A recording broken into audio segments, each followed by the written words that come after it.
Welcome to the Wed Pro Podcast, the show for wedding professionals and business owners. Each month, we bring you top industry experts, business chat and hints and tips to grow your business. I'm Katie. And I'm Roxy. Welcome to the Wed Pro Podcast.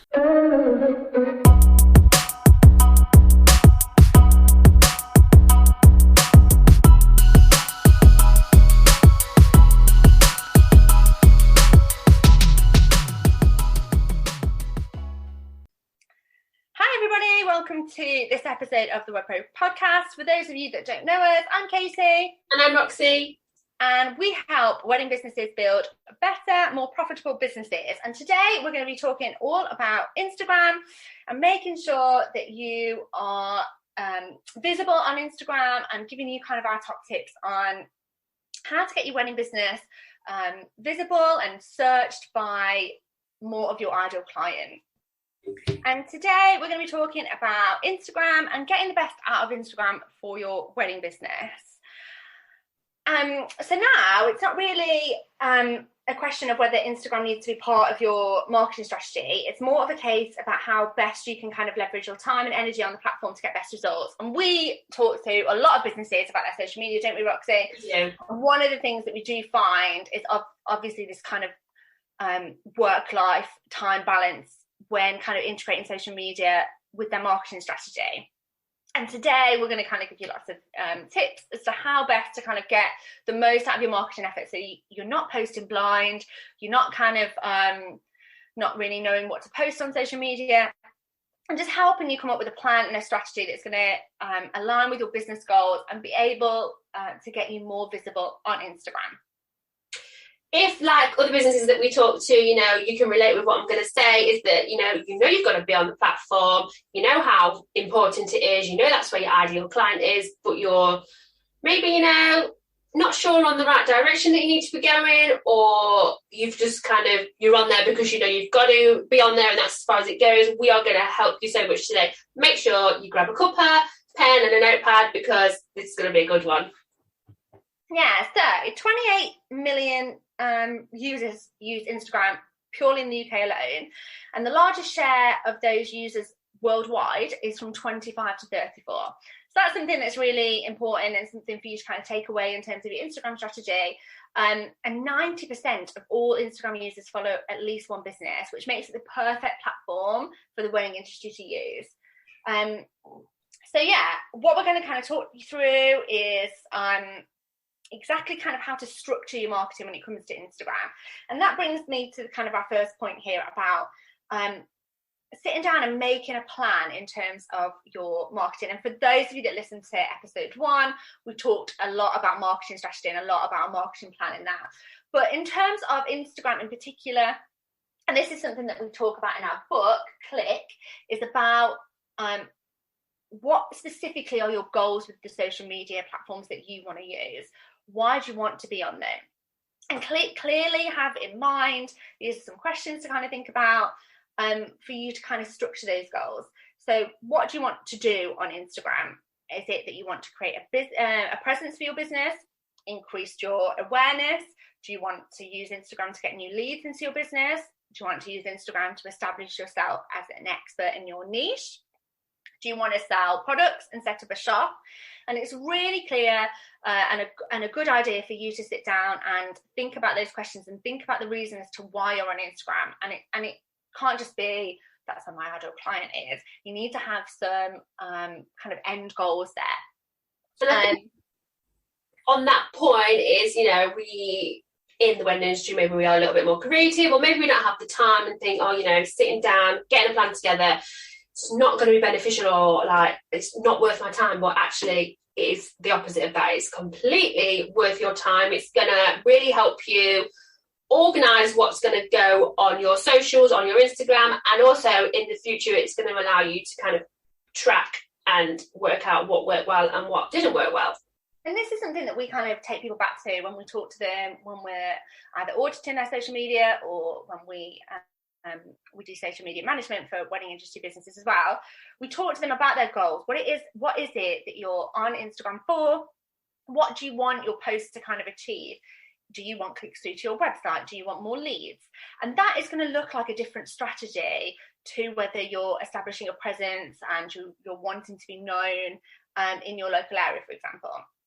And you might want to combine those different goals, but unless you stop and think about what it is that you want to achieve, then you're kind of unlikely to move towards that outcome and to achieve that outcome. So it is really important to just stop for a second. It doesn't need to be complicated, like Roxy said, and just really think about what it is that you want to achieve, and what are your kind of short-term goals as well, because it might be that you start wanting to increase your awareness, and then you eventually obviously want to move on into generating more leads for your business, and those strategies and the hashtags that you use and the places that you're going to show up as a business might look a little bit different. So yeah, that's the first thing that we want to kind of take stock of. Get a plan together, guys. Without a plan, you're never gonna, and having goals, you're never gonna achieve the things that you want to if you don't first of all work out what those things are. Yeah, 100%. So the second one to do, and this actually really links really well to what we were talking about on episode 1, is about knowing your audience and defining your target market, and being able to speak directly to them.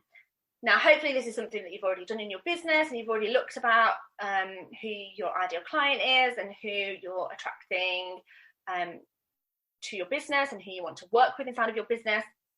So just have a think about that person and bear that person in mind. It's really great if you kind of can think of them quite creatively and maybe put a face to kind of an image in your mind, so that when you sit down to write your post, you've got that person in mind. What language do they use? Have a think about whether that person prefers video content over picture content. And you can actually use your Instagram Insights to help you with this as well. So you can go into your Instagram Insights and have a look at what your most popular posts were, and really have a look at like split testing some posts. So whether, text-based posts work better for you, whether it was video content that's performed higher, that's going to really give you an idea of what it is the audience likes, so that then you're able to make more of that content. And then also you can ask on your Instagram stories, pop a poll on and just ask people what sort of content do they want to see from you, and they'll be more than happy to kind of explain that and share that with you. That's right. And if you already have an ideal client, just go over it, just go and give it a little mini audit, just make sure that it's your ideal client that is down on paper is actually your ideal client, because since lockdowns and COVID, I think brides and grooms, their values, what's important to them, their beliefs, their pain points, it may have changed. So just run back over it really quickly and just make sure it is on point.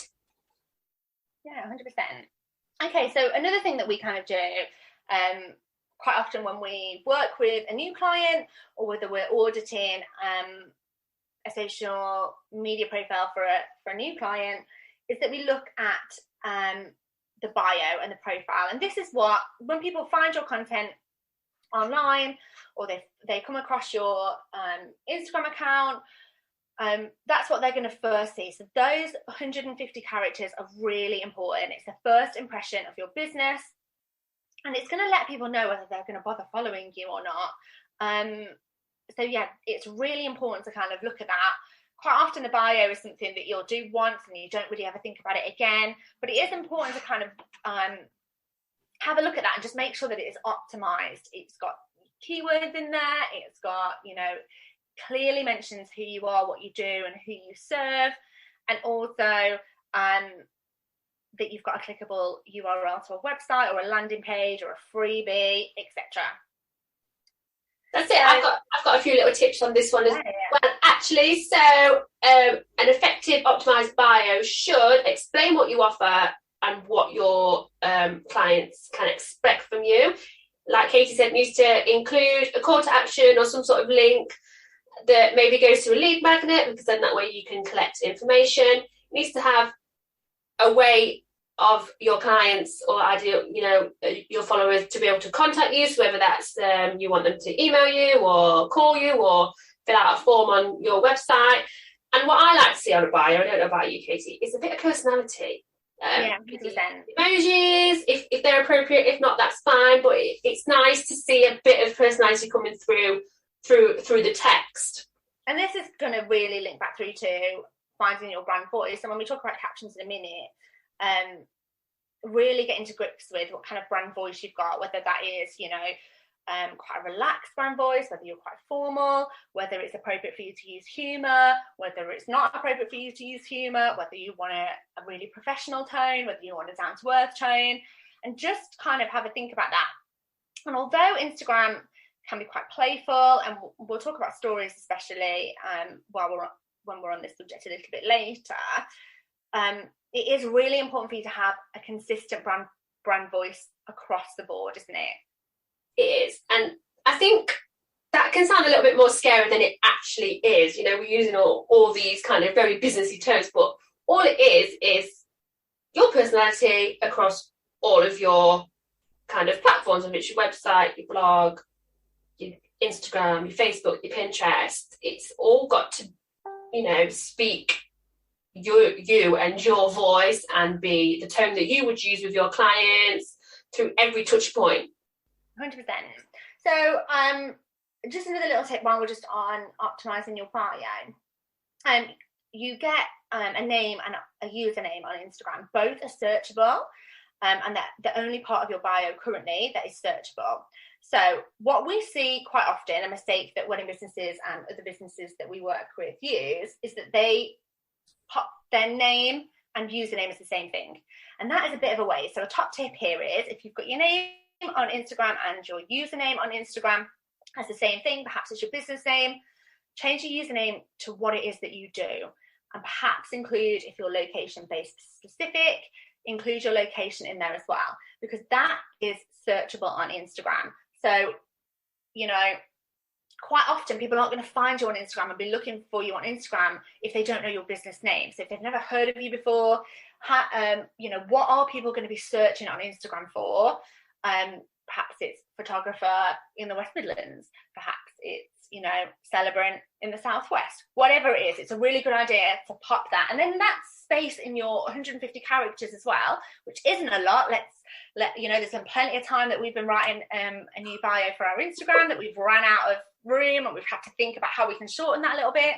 But then you can use those 150 characters to really pack some punch, pop some personality in there, direct people to your call to action, and you've already got your business name and what you do in your name and your username. So yeah, if you're somebody that is using the same name and username there, go and change it. Open up the app on your phone and get that changed right now, guys. Last thing about bio, because they just keep coming to my head. We have stumbled across and been recommended, we don't use it so much now, but the website, is it Jarvis? Yeah.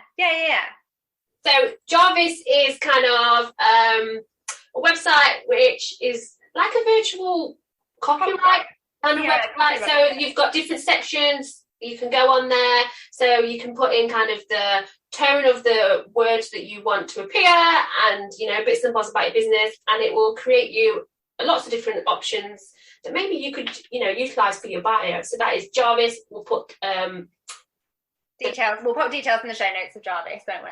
But that it is a paid for service, isn't it? But I think you do get a free trial. But yeah, we found that, and I was amazed at how clever it was. Actually, I wasn't expecting it to be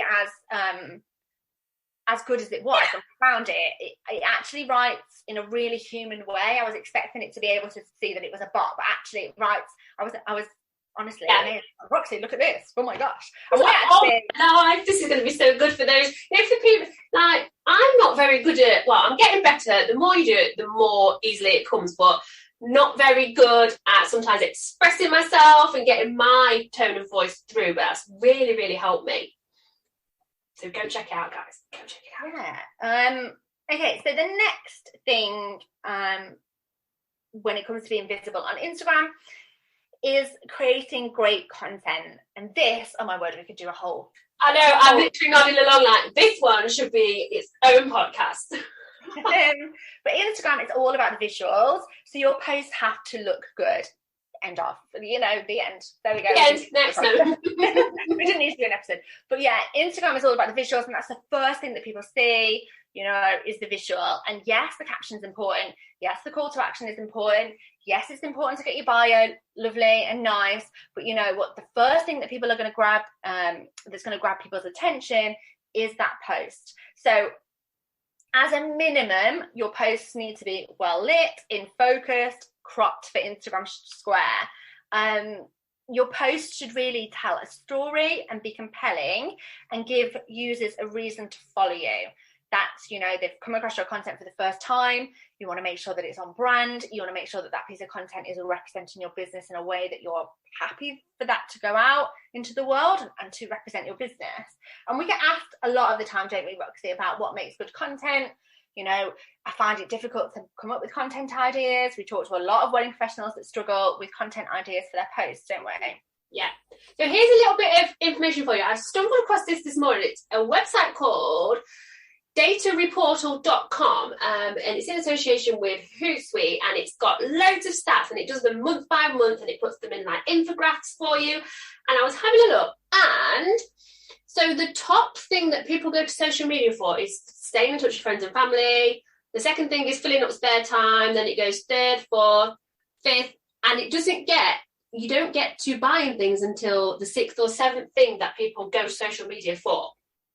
So this is why it's really important to create great value content, not just kind of sales posts. You've got to keep them interested, not just, you know, here's my product, here's my service, we sell this, we sell wedding dresses, because that's not the first thing, or even the fifth thing that they're coming to social media for.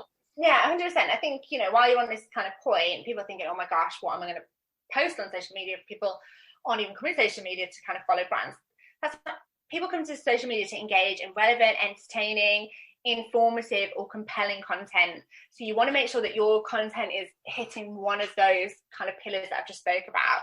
You want, you know, either needs to be informative, it needs to be compelling, it needs to tell a story, it needs to be relevant, and kind of create your content around those pillars. So here's some ideas of some posts that you might want to have a think about creating.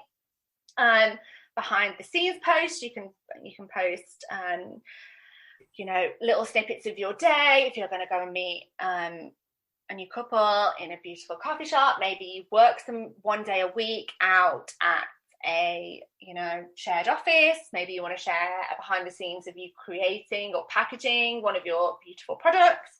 Especially great for stories, this kind of content is. Yeah, 100%. Quote, you can play around with quote images and text-based images and seeing whether your audience responds to those sorts of images as well. Regrams. So this is where you share other people's content, and there is an app for this called Regram that you can use, or you can screenshot the content and obviously reference where you've got the content from. So you're not taking anybody else's content. You're crediting the original post and postee. Regram does this automatically for you. So if you open up Regram, you pop the post inside of Regram, it copies it, and then it pops it back over into Instagram and lets you know that where it came from and tags that person in it as well. And that's great as well, because that opens up a relationship. So let's say you've regrammed and the supplier's content that's relevant to your audience as well. You know, that supplier is also going to see that you've shared that, and that potentially is then going to open up a good relationship and conversation with that supplier where they might share more of your content as well. You can also ask for user-generated content. So think about past couples that you've worked with, whether they have tagged you in any posts, or whether they've got photographs of their wedding that perhaps you haven't seen before. And maybe you could think of a kind of competition or something whereby you ask for people to share those posts, and then you're not having to create that content either. This is really great way of you being able to save some time in your business. A lot of what we would post for the bridal shop was regram or user generated content, wasn't it, Roxy? Because our bridal shop schedule, social media schedule was quite intense, isn't it? We were posting quite a lot of content a day, and we physically just couldn't, without putting kind of two full-time members of staff on the job, which we understand you've got to put a lot of heads on in your business, we just couldn't do. So a lot of our content schedule would come from other content, credited, shared. Here's an article that we think that you'll love. Here's a really great top tip that we think you'll love. Always credited, and then that opens up conversations as well, doesn't it? instructional posts, that's kind of a teaching post.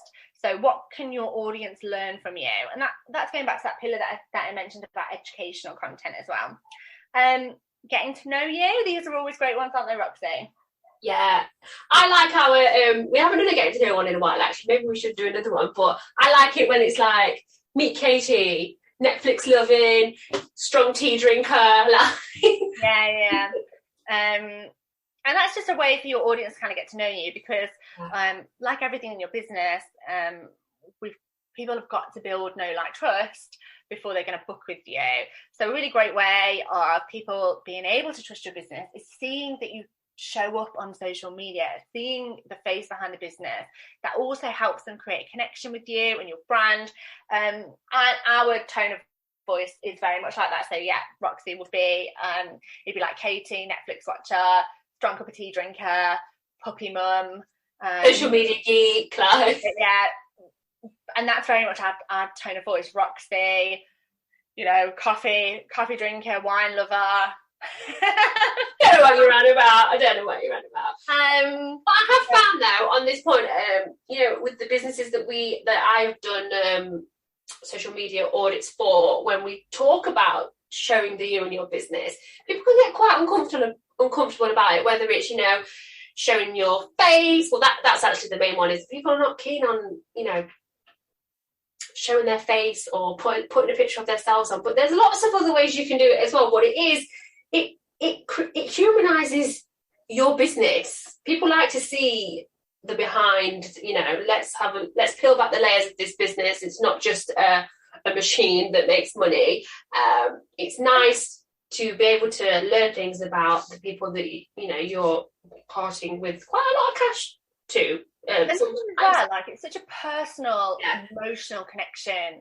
I know we're talking about social media today, but, you know, first and foremost, we all belong in the wedding industry, and what we're doing is so personal. This is a day that holds a lot of emotional value for couples.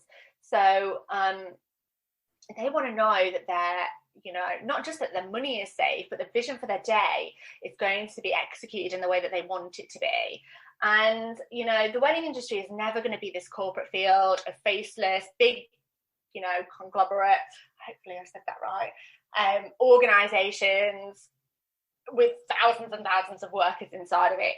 They're never going to have businesses like that. It's always going to be local, friendly, independent businesses that people want to make connections with and want to know that, you know, all of the things, you know, what you care about, you know, what their money is supporting. So whether, you know, I saw a lovely post that, like, your money doesn't support, you know, a person's second Ferrari. It pays for my daughter's dance classes, or it pays for, and that's kind of a really lovely way of people feeling good about the money that they spend with you as well.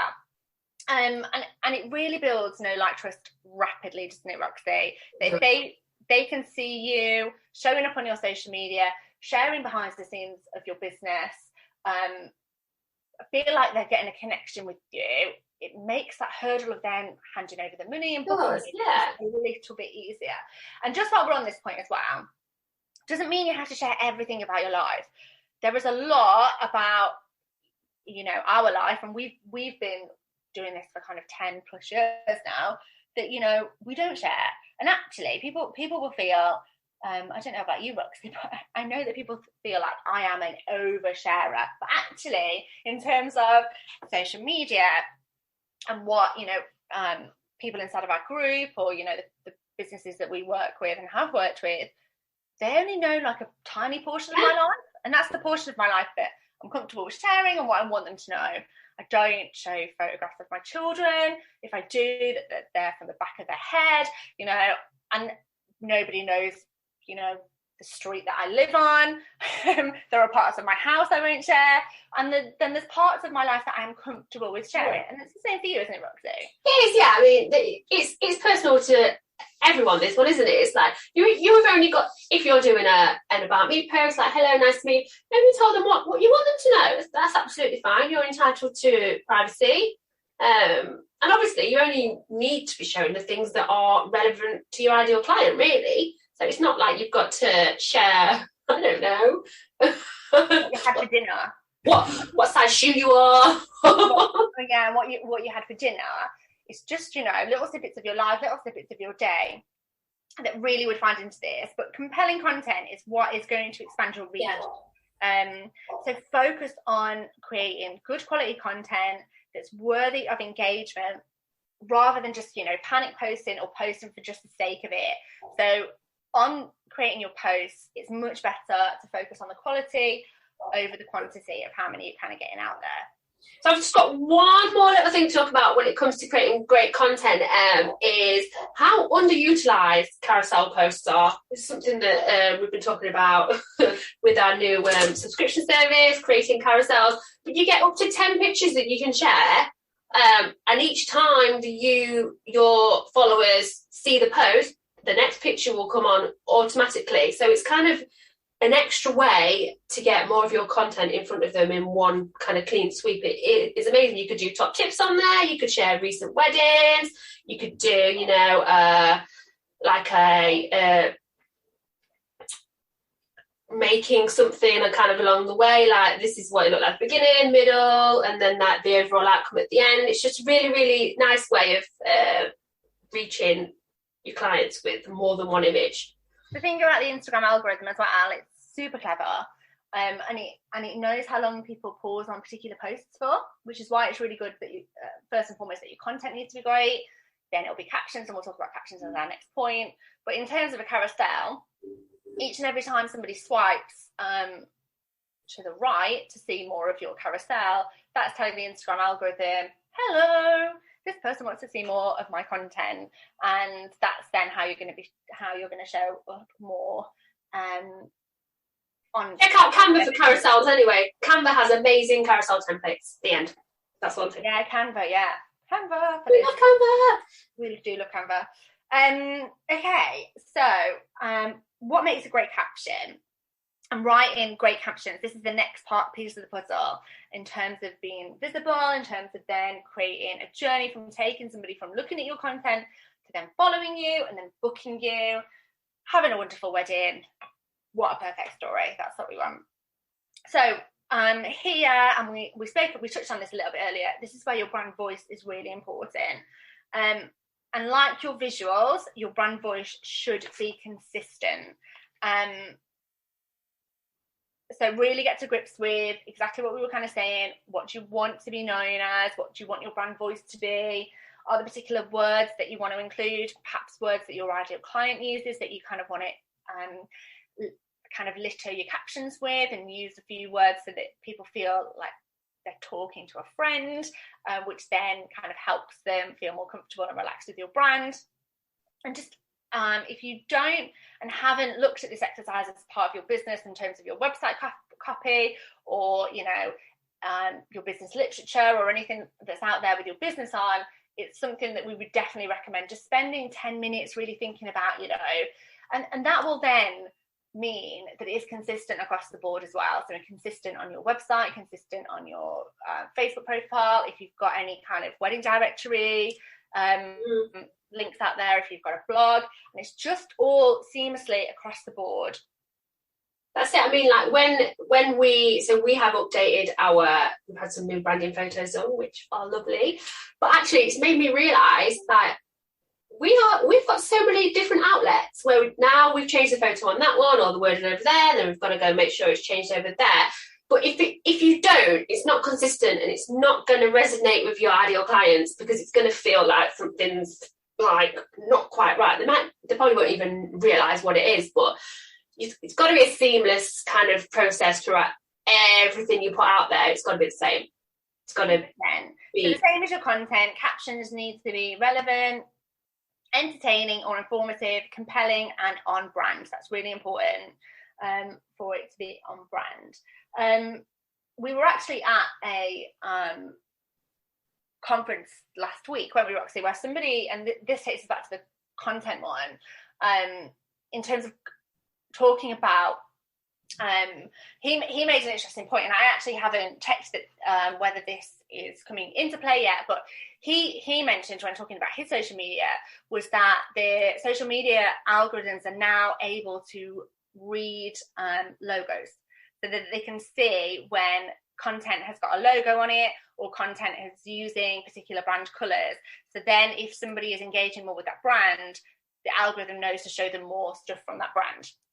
Now, I don't know how true that is or not, and whether that is coming into play or not. I haven't had time to kind of fully research that. However, using your what we do know that is important is sticking to brand colours, sticking to a particular brand voice, not being kind of overexcited and, you know, Canva happy with all of the templates that they throw at you, kind of choosing one or two that you're going to stick to, having brand colours, having brand fonts. And it is really difficult, actually, to stick to them. I'm not here like, yes, it's easier now. Like everything, it all gets easier with practice. But again, I'm going to rave about Canva for just 1 second again. Because in Canva, if you've got Canva Pro, you can save your brand colours, you can put your brand fonts in there. So every design you do, you can just literally click a button and it will brandify. That's my new word, brandify your template. Yeah, and actually, we've got we can give people 30 days free of Canva Pro, can't we? So yeah, so we'll put that in the show notes too. We'll put that in the show notes. If you haven't used Canva Pro yet, oh my word, like I was such a Canva. I'm now a Canva convert. Didn't particularly like Canva. Let's call it. We were Canva folks. Like, yeah. So I did it. Oh gosh, I can't remember. Probably 6-7 years ago we first, and it is so much better. And actually, pro version, oh my word, it's going to revolutionise your life. The imagery that are to do with weddings on there is impeccable. Like, yeah, and not only that as well. Not only does it help you come up with you get access to way more templates. You also are able to kind of overlay sound. They give you a library of sounds. You can take the backgrounds off photos as well. So if you've got a logo that's got a background on it and you want to get rid, you literally click a button, background disappears. That's good for product shots as well. But another thing that it does, which is, you know, what I use it actually mostly for, and really fits into this content thing, is that it sizes your posts. Mm-hmm. So let's say you've got a post and then you want to reshare it as a story, or perhaps you want to share that as a pin over on Pinterest or pop it on Facebook. You don't have to create it again. You don't have to make a copy, go in and change it all around and it throws it all off and doesn't look right. One click of a button and it's done. And that's actually one of the features that I use the most in order of, you know, repurposing content so that I don't have to create everything again, because it is annoying. We've got better things to be doing, guys, haven't we? But now, totally a Canva convert. I don't even think it's that much, is it? It's about £7 a month if you want to keep up with Pro. But that's what we're going to say. We'll pop a link for you to have a look. You get 30 days free anyway with our link. After that, it's £7 a month if you want to carry on. I think we do have to say that we do get a small kickback for referring you. Yeah. It doesn't cost you anything extra. We use it to be able to create things like this for free, and it also supports our free Facebook group as well. So that's it. The thing is, we wouldn't be promoting and raving about it if we didn't actually really love it. Like, no, that's it, and that's we don't promote anything that we don't, you know, use and love inside of our business. So yeah, we'll pop a link for that inside of the show notes, and then that gives you 30 days to have a play with it. And actually, oh my word, if I solidly sat and created, you know, some posts, I could have the content done for the rest of the year. Yeah. Mm-hmm. So there we go. That's it. So next, and this is one we do get asked about all of the time, and people seem so confused about it, especially recently since Instagram has been kind of making announcement after announcement, is hashtags. Now hashtags are the way, and the key really to being discovered on Instagram and increasing your visibility. You're able to use up to 30 hashtags on a post. And what? Yeah, up to 30. And this is what I'm going to say on this point, because there's been lots of like stuff in the news about how many hashtags to use, where should I use them, where should I put them. So where you want to put them is in the caption, not in the comments. Instagram have come out and said the place that they read hashtags is in the caption, not in the comments. So if you're popping them in the comments, make sure that you're popping them in the caption from now on. Years ago, when you used Instagram, you weren't able to use the enter key. So we would have to, do you remember, Roxy, you'd have to be pressing that space bar. Yeah, like space, all my life. And then you'd have to have those 5 dots if you wanted your hashtags to be away from your original content. You don't need that anymore. You can enter, you can press the enter key, so that your hashtags can It's so simple. Yeah, it can just be grouped away from your content as well. Now, you're able to use up to 30 hashtags. And because this has been in the news quite recently, yes, I'm going to talk about it. Only use as many hashtags that are relevant. So if I've got 20 hashtags that are relevant, and by relevant, I mean that they're relevant to the post that you are putting on at this minute, then use 20 hashtags. Mm-hmm. If there's only 5 that you can think of that are going to be relevant, then only use 5. I'm never going to be a fan of not using hashtags effectively and using as many hashtags that are relevant. And this is why. Hashtags are one of the only ways on Instagram that you're able to be discovered, unless you're a brand, with 2 million followers, in which case you're probably not even listening to this podcast. But it's one of the ways that you are able to be visible on Instagram. So why would you take that away? Mm-hmm. Why would you? So the only thing that's important here is that you're not using spammy hashtags that aren't relevant to the content that you're sharing. And why would you do that anyway? Because they're not going to be engaged with the audience that are looking at those hashtags. So, other thing, choose niche specific hashtags. Include location specific ones as well. So if you serve couples in a particular area, make sure you're using that inside of your hashtags as well. And audience specific ones. And don't use hashtags that are too large, as it's unlikely that your content will be discovered. Hashtags, when you type a hashtag in Instagram, it tells you underneath how many posts are kind of attached to that hashtag. Usually we say for the wedding businesses that we work with, we want to be looking at hashtags under kind of 100,000. Definitely under 50,000, you're doing a great job.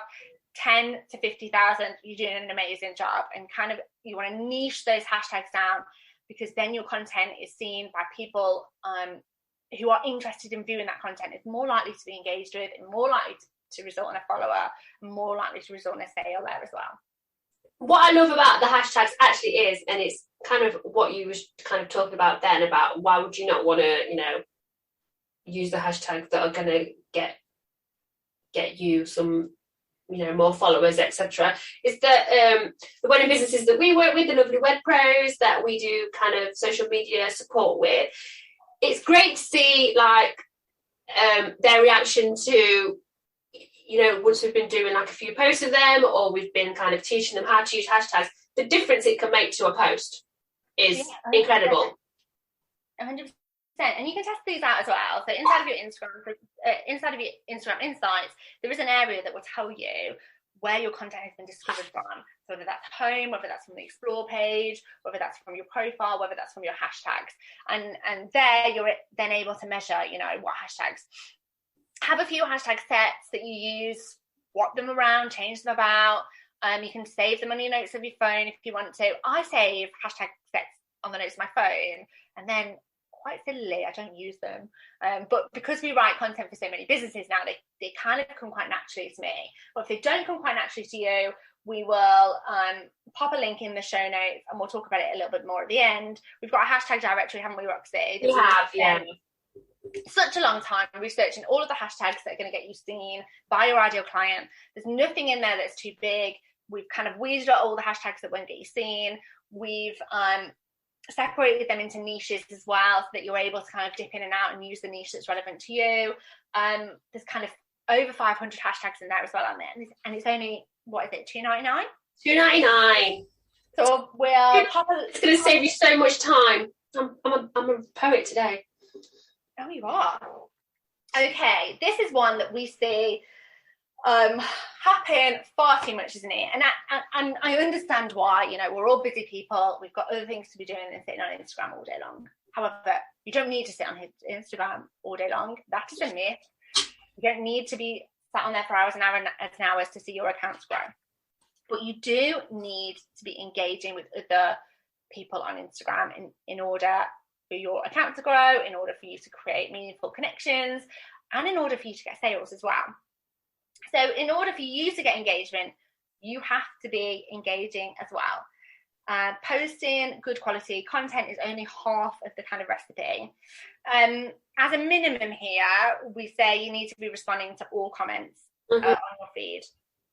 But also seek out those popular accounts in your niche, follow them, comment on their posts, make yourself visible, and don't do it in a salesy way. Oh my word. How many times does somebody drop into your DMs or that's great, lovely piece of content, or or comment on your post like, oh, buy this, and it's normally like buy Instagram followers, or that's salesy. It turns people off, it gives people the ick. So that's not what you want to be doing. What you want to be doing is making yourself visible in a non-salesy way, leaving comments that are valuable, leaving genuine comments, a genuine helpful tip.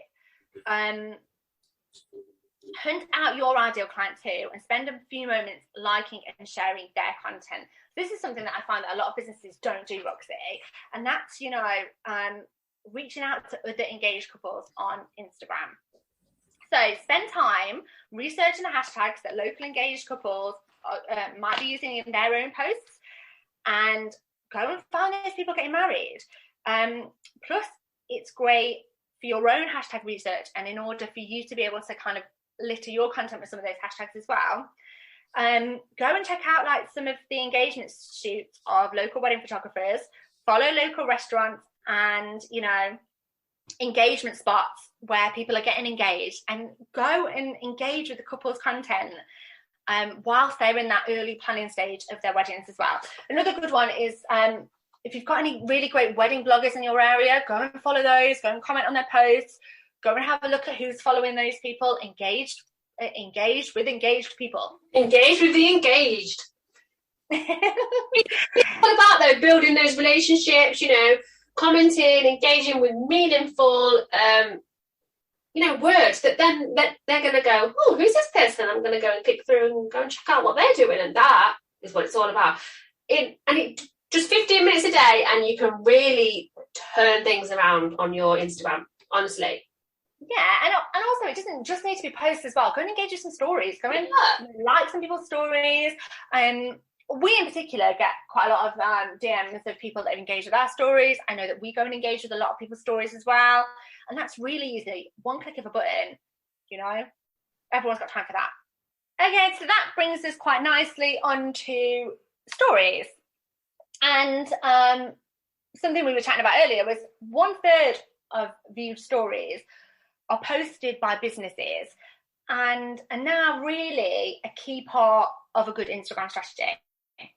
So they provide you perfect ways for you to be able to connect and build relationships with your ideal client, with your customers, with the clients that you're working with at the minute.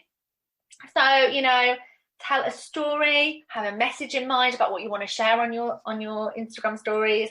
Think fast as well. Like, stories aren't there to be consumed lengthy. There's no point writing a really tiny text and filling the whole screen with lots of tiny text. Kind of think that really you need to convey that message in about 3 seconds, and then you can pop.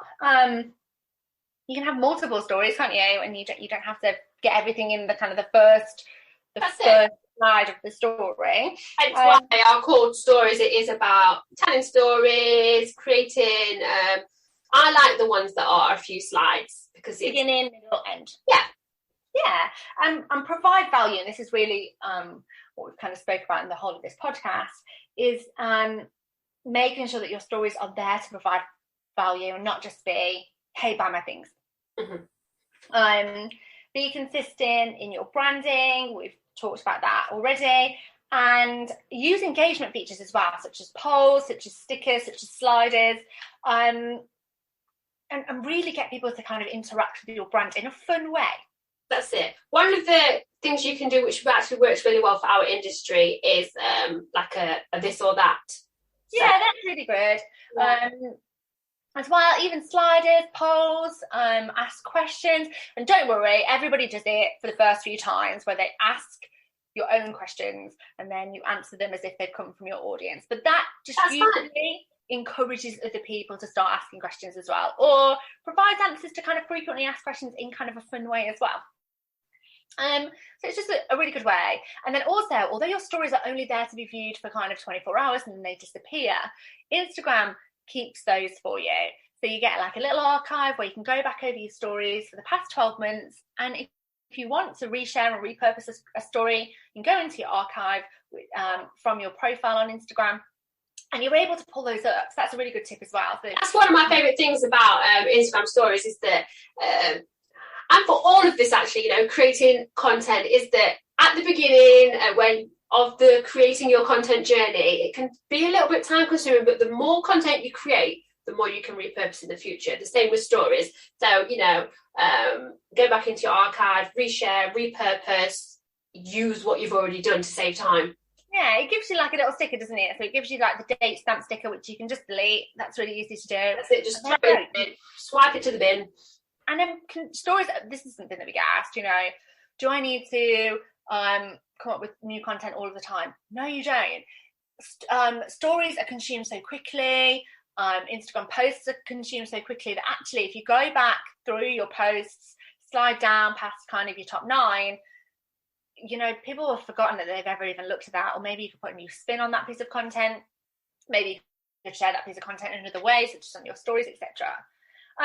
Something that we really like to see on Instagram, and actually it's something that's underutilized, but actually it is proven that this is the place where people go when they first come to your Instagram and they've looked at your bio. The next place they're going to look at is your highlight bubbles. So use them really to tell a story, to convert people that are coming to either a follower or a sale, and really showcase your business. So your highlights preserve your stories for longer than 24 hours for other people to view. So think like your client. What do they want to know about you? What do they need to know to be able to book you or, follow you? What's going to help convert them either into a sale or a follower? So, some good ideas for highlight bubbles are kind of about me, past work. Maybe you want to include your top tips. Maybe you want to include your blog posts on there. Have your testimonials on there as well. Maybe put a highlight bubble in terms of how people can get in touch with you, and really use that to kind of validify your business, give people a snapshot of what it is you do in a really quick, fun kind of way for them to interact. Because it is all about quick content, isn't it? Like, we're in the era of, we want instant, quick gratification, however we can get it. So I really like the use of highlights, and like you were saying, they're very underutilized, and you can, create highlight covers that are all branded and in your kind of business colours. Again, have a look on Canva for that, because there's lots of highlight covers on there. Yeah, and don't make them too long. This is something that we see quite a lot. Like, you think, oh, that'd be great. That's a good bit of story that I put up on there. I'll just whack that in my highlight covers. Keep each highlight specific to the theme. So whether that's about me or testimonials or top tips, and keep them short. Nobody is going to sit and watch 52 stories on, a highlight bubble and then go through. It's just going to switch people off. People are going to be bored. Goodbye. Thank you very much. Next. And if it is that you're adding reviews on there and stuff like that, you can always, add one in, take one out. So, but yeah, I totally agree with what you've just said there. All those lines, you're like, oh, how many? Yeah, put your top 5 on there. Keep them nice and short, and nice and concise. Think like your ideal client. Reels. Yay, Reels. Got such a love-hate relationship with Reels. I wish, Instagram would fix all of these bugs that keep on coming up with Reels. But the amount of times that, I'll quite often batch content, and, we haven't spoken about that too much today, but batch content is where you will kind of think up your posts, save them, and then when you want to come and post them, I'll come back to them and maybe add on the caption or add on the Instagram. And quite often what's happening on my Reels, I don't know about anybody that's listening, is they mess up. So either Instagram breaks my heart for you. It literally takes away the audio, or it mashes up the words.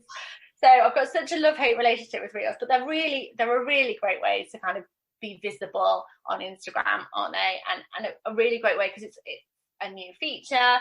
Instagram puts a lot, of traction behind Reels. They do. And if you feel confident doing Reels for your business right now, I'm going to say it takes 5 or 6 Reels to really kind of get to grips with what you need to do. So just have a play, have a practice, have a wine on a Friday night, and have a practice of some Reels. They are a real. I'd imagine as soon as you kind of start posting them, actually you'll find that you'll surprise yourself with how visible they actually are. And remember to hashtag them, remember to put captions on. The amount of people that I see that don't caption their Reels, you should still be captioning your Reels. But Reels basically are multi-scene videos, and it's Instagram's answer to TikTok. So and brands are using them to stand out from the crowd, and you can really utilise on that as well. And no, they're not just for dancing. I'd love to do a dancing one though, Roxy. I think we need to get together and do a dancing one. But you can create real connections, get your personality across in your video, and your work across in like a really creative way, which is really like good for this industry. Whether you do kind of something like a room transformation or a piece of work or a packing order or something like that, there's loads and loads of ideas, and you can go and take inspiration. There's things that we can talk about as in order to make your Reels more visible, such as using trending music, using trending hashtags, jumping on a theme. Again, I feel like using Reels is a whole podcast on itself. Yeah, but go and watch the Reels, that'll provide you with inspiration, it'll provide you with the music that's trending as well. And they're quite fun. It's kind of a fun way to connect to your audience. So lastly, analytics. So inside your analytics, it's not something to be scared of. It's not, somewhere that you're going to go in and get your wrist slapped by Instagram. That's not what it's about at all. It's about kind of all the information that you can kind of study, and then use that to create a better strategy, and use that to measure, we talked about goals at the beginning, and use that to measure whether you're reaching those goals. Are the hashtags that you're using not working? Where are you being explored? Are you growing your account? If you're growing your account, by who? Who are the people that you're attracting? Where are they located? Are they located in the areas that you want them to be located in? And all of this is there for you in black and white. Instagram collects all that data and presents it to you. So, you'll be able to see where your ideal client is, what time they're engaging with your content, when most of your followers are online, which is a really good time for you to be able to be posting content. What we tend to do is that we know that our ideal client is mostly online between 6 and 8. So what I like to do is I like to kind of post content about 30 minutes before then, so that it is starting to build traction by the time that our ideal client kind of is starting to use Instagram. And for a few moments before that, I'll engage with other people's content as well, just to kind of get some traction when that content is posted. But all of that is inside, where people have found you from. Also, the one I love, how many people then have clicked through to your... Yes, very pleasing, that one. It's very pleasing. Yeah, how many people have then clicked through to your profile? How many people have then clicked through to your website? Is there a particular piece of content that is really outperforming other pieces of content that you can then take inspiration from to create more content? So yeah, don't be scared of your analytics. You'll be everything from your posts that you post on there to your audience, and information about your audience you can find out by just opening that part of Instagram. I would be interested to know actually how many of you lot have ever been into that part of your Instagram, the insights and the word that I'm struggling to say right now. What you do need to have 100 followers, and you do need to be a business account as well. So if you're you don't have a business account at the minute for your Instagram, 100% definitely get one. If you ever want to look at doing ads in the future, you'll need a business account. And also it opens up those insights and the analytics so that you're able to really get to grips with knowing what content to post and what's really working in your business. Thank you so much for listening today. Remember, we've got loads and loads of resources on social media, haven't we, Roxy, inside of our kind of wedding teaching hub. Specifically, we'll pop into the show notes that link for our hashtag directory, which is $2.99. That's going to help you with all of the hashtags that you want to be using inside of your content. We really hope that you found this podcast helpful, and we'll really look forward to seeing you on the next one, guys. Take care, guys. Speak soon. Bye. Bye.